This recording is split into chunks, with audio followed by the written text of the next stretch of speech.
We're back here on HQ Spotlight, where the Atlanta Hawks are definitely up there in terms of a clear winner of the NBA offseason. They made a big trade for Celtics center Kristaps Porzingis, sending the number 22 pick and Terrence Mann to the Nets. Things got better, though, for the Hawks during the first round of the NBA draft. But did these new additions really make the Hawks a legit contender in the East? For the answer, let's go ahead and welcome back Sam Quinn and John Gonzalez. Sam, looking at these new additions heading to Atlanta, but also some of the pieces that they did lose, how much of a contender will Atlanta be this season in the East?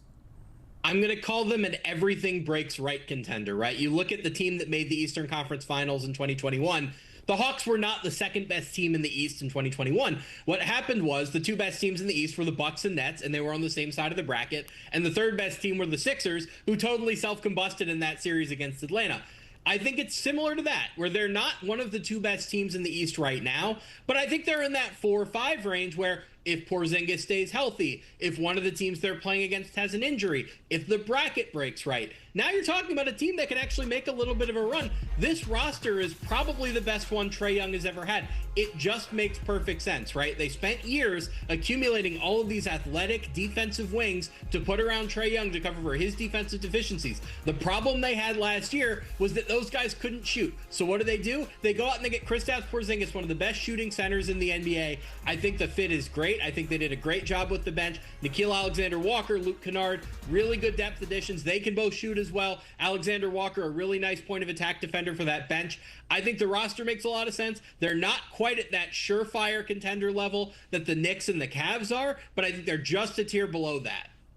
Yeah, that's exactly right. That's why I have them too. I think that in the Eastern Conference, you've got two teams that are pretty clearly above everybody else, Jordan, and the Cavs and the Knicks. But after that, there's a grab bag of teams, the Magic, the Pistons, and these Hawks, where you go, maybe they could be as high as the 3 seed. I'm a little bit higher than them, than Sam is on them, just because I think that they could, if everything breaks right, if everybody stays healthy, really be in the mix towards the teams like fighting right behind the Cavs and the Knicks. I love the addition of Kristaps Porzingis. Nickeil Alexander-Walker was probably the most coveted free agent. They go and grab him. And then Luke Kennard gives them really good shooting. And by the way, they also have Dyson Daniels, who made all defense last year. We spent a lot of time talking about Trae Young, but that's a really good group. And on top of that, Jalen Johnson comes back. They get him back for nothing. For the casuals out there, Jalen Johnson is the best player on that team. He was having what could have been a career year last year before he got hurt and got shut down. They get him back. They throw him into the mix. Now all of a sudden you're starting 5 when you add in Kristaps Porzingis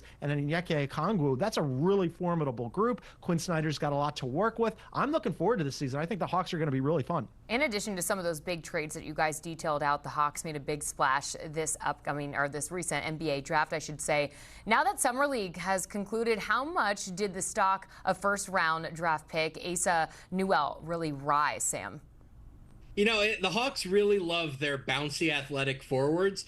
I don't expect Asa Newell to play a huge role this year. The Hawks kind of do this, right? When they drafted Jalen Johnson, it was similar. He barely played as a rookie, plays I think 5 minutes a game. By his third season, he's in the rotation, making a big impact. I think that's going to be the idea here with Asa Newell. They have so much depth at forward that they're probably not going to use him too much as a rookie, but he's athletic. If his shot comes along, he can slide nicely into that power forward rotation. I think he's a nice fit next to Kristaps Porzingis. A little bit more limited in his mobility at this point. He had a nice summer league. I think there's a lot to build on there. So I think he's more of a developmental project. I'm not sliding him into the rotation yet, but he has the athletic traits to be really good and to fit in really nicely with the other big wings and forwards that they have.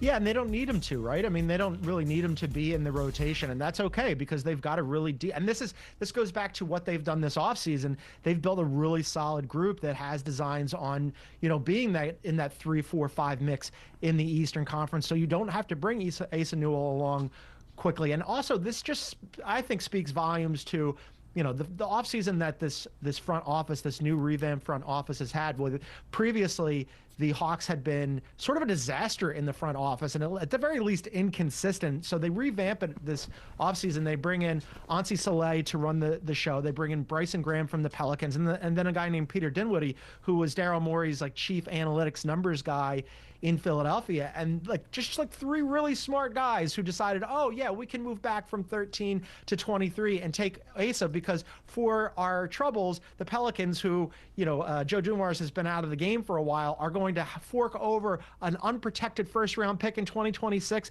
that is the better of either the Pelicans or the Bucks, two teams that could struggle this season. Yes, please, and thank you. So full marks to those guys. They did a really good job there. So with all this kind of being said, gentlemen, it seems like anything less than an A grade for the Hawks this offseason would be a little bit disrespectful, Sam. Yeah, they're an A+ for me. It's a no-brainer, right? We talked about how good the team is on the court, but that pick John mentioned is really the key to all of this. In my opinion, that's one of the best first-round picks that has ever been traded, right? When you talk about these unprotected picks that get traded, they're usually 5, 6, 7 years out. There's upside, but you don't know what the team's going to look like. The Pelicans had the 4th worst record in the NBA last year. If they do that again, they might be handing the Hawks one of the highest picks in next year's draft. There are several superstar caliber prospects in next year's draft, whether it's Cam Boozer, AJ DeBonsa, Darren Peterson. The Hawks might get their next franchise player from that trade, and all it cost them was moving down 10 spots. If you throw in that pick with all of the improvements they made on the court, it's an A+. No team in the entire NBA had a better offseason than they did. Yeah, Sam's absolutely right. I just threw an A at them, but I should probably add the plus on here as well, because they scoop up Kristaps Porzingis, as I mentioned, Nickeil Alexander-Walker, the most coveted free agent, and then Luke Kennard is shooting. So just team-wise, team-building-wise for this year, that's just really tidy business. And on top of that, we keep talking about this pick, but Sam's right. It's one of the most valuable picks that's ever been traded. You know that meme where Joe Dumars has the two phones to his face? These guys could not wait to answer the call from Joe Dumars when they found out that Joe Dumars was dangling that pick. Look, the Pelicans, there's a non-zero chance that they have a bad year this year. They traded up to get Derek Queen, a guy who I don't think fits very well with them. They don't have DeJounte Murray for a while because he's recovering from an Achilles injury. They traded for Jordan Poole, who's just YOLOing shots all over the place all the time. I know he had a better year last year. I just think in a loaded Western Conference, it's going to be tough sledding for them. And even if it's not, then you got the Bucks on the other side, and you got the Bucks with Giannis and the drama of, is he going to eventually ask out? Yes, they signed Miles Turner, but I'm not in love with that team at all. The Hawks could not have been more excited to land that pick. Full marks for this season and for moving forward. I love that new front office. Add that plus on there for me. Let's go ahead and talk more about the front office moves that the Hawks made this offseason. Sam, what really contributed most to the Hawks front office staff jumping 10 spots in your recent rankings? Yeah, the Hawks before this change were kind of a mess, right? There were all these rumors about who's actually making the decisions. Is it Landry Fields, who was the GM? Is it Nick Ressler, who's the son of the owner? How much say does Quinn Snyder have? When you don't know what the hierarchy is, it's really hard to evaluate a front office. You don't know who's making the decisions and why. With this new group, they've nailed everything that they've done, right? The Porzingis trade was an absolute win. Nickeil Alexander-Walker, probably the most coveted free agent on the entire market. That draft pick trade speaks for itself. They've gotten everything right. Now, it's a short track record. It's one offseason, right? That's why they only moved up to number 16 in my front office rankings. But if they keep this up, they're going to be in the top 10 before long. We do these rankings twice a year. I think they have a chance to really rise up quickly. I love everything that they did. The front office suddenly makes a lot more sense. You're hearing far less about that internal dissension of, oh, who's making this decision? No, it seems like there's pretty clear alignment here. They're all on the same page, and they nailed this offseason. And it seems like they have set themselves up in a good position to make a run. But, John, what's your prediction for the season? It's going to be fun for sure. I mean, I can't wait to watch this team. They're going to be at the top of my League Pass rankings, which is something Sam and we should do that on CBSSports.com. But after the first two teams, after the Cavs and the Knicks, there's three teams I think that are in fighting contention for that 3, 4, 5 seed, right? You got the Magic and the Pistons. The Magic, obviously, they had Desmond Bane and Tyus Jones. The Pistons last year with Cade Cunningham making his first All-NBA team, they could have potentially gotten out of the first round if something had bounced right for them against the Knicks. They didn't. And then you've got the Hawks, who I just think did a really smart, professional job of building their team. I certainly have the Hawks ahead of teams like the Sixers, whose name I hesitate to mention, the Pacers, who obviously lost Tyrese Halliburton and Miles Turner, and then the Bucks, and all these other other teams. So they're in that grab bag of teams. I'm going to put them fourth and say they win at least a round. But it wouldn't surprise me, Jordan, if they finish third and make things difficult and even make maybe potentially Pacers-like run to the Eastern Conference. But solidly fourth in the Eastern Conference and winning a round. And I want to know why Sam doesn't like them as much as I do.